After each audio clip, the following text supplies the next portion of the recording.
Wangapi wameshaenda hospitalini kuangalia wagonjwa? Wewe unaweza ambia mgonjwa kwamba hii ugonjwa uliona unakufa sasa hivi? Hapana, unamtia moyo, utapona. Mungu atakupigania. Si ni kweli? Akamwambia utapona. Bila shaka utapona. Kwa sababu moyo wa kibinadamu ni moyo wa huruma. Moyo wa kibinadamu huwezi kuruhusu mwanadamu mwenzako akafa. Si ni kweli?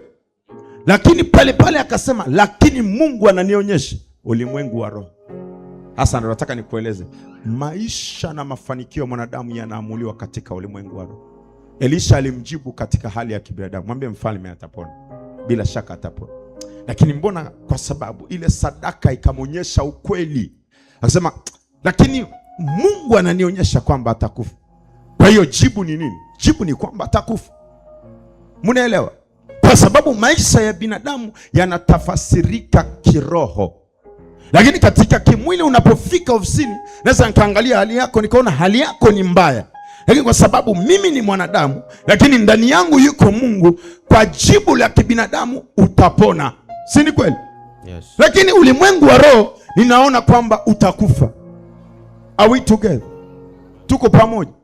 Kuna vitu ambavyo katika ulimwengu wa roho majibu yake sio mepesi.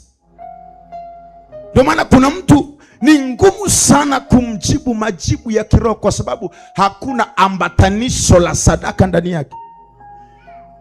Ndio maana kuna mtu anaanza kuomba, anaomba Mungu, anasema andaa sadaka ili ampe majibu ya kiroho.